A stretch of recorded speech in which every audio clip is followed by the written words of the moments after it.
A dramatic day for the U.S. as we enter week 3 of Russia's invasion of Ukraine.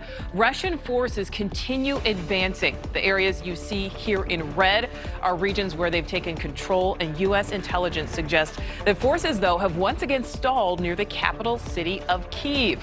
But today, Russia again bombing the city of Mariupol. In fact, right now, hundreds of people are trapped inside a theater hit by a Russian airstrike. People had been huddled there to escape other attacks. Right now, there's no word on fatalities nor injuries. Now, the constant attacks on civilians are continuing to drive the refugee crisis. At this point, more than 3 million Ukrainians have fled their country, most of them winding up in neighboring Poland. The influx of migrants now larger than the entire population of Poland's capital of Warsaw. Ukrainian President Volodymyr Zelenskyy addressing Congress today in a passionate plea for help.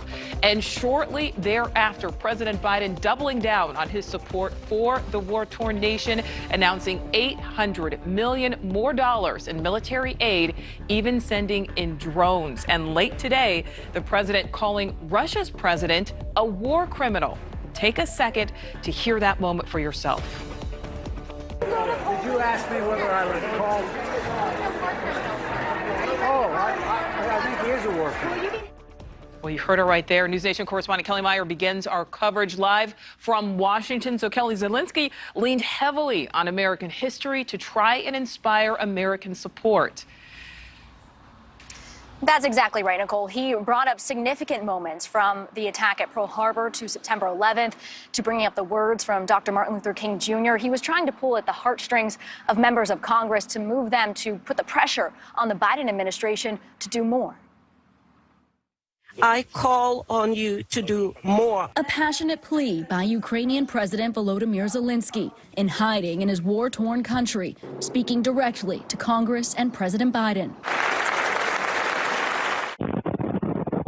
With Russian forces bearing down across his country, thousands dead, more than 3 million fleeing. Zelenskyy pulling from tragedies in American history to draw the connection and get his message across. Invoking Martin Luther King Jr.'s I Have a Dream speech to pull at the hearts of Congress. I have a dream.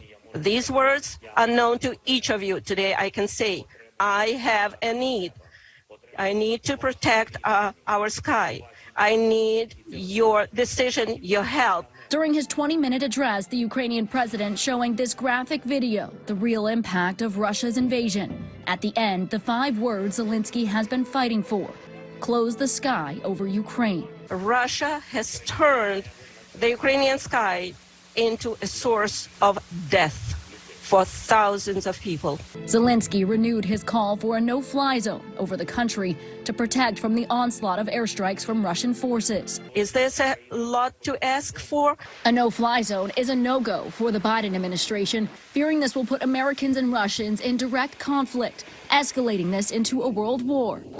Zelenskyy offering other options, like requesting more anti-tank and air defense systems, calling on all U.S. companies to leave Russia, and pushing for harsher sanctions against Moscow. Every week until the Russian military machine stops. After speaking his native Ukrainian for much of the speech, Zelenskyy switched to English as he appealed directly to President Biden. Being the leader of the world means to be the leader of peace.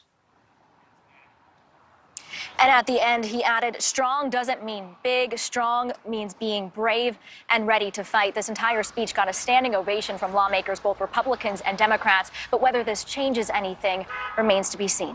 Nicole? Yeah, certainly an emotional speech there. Kelly, thank you. Thank you for watching. Click the red subscribe button below so you can get more of NewsNation's fact-driven, unbiased coverage.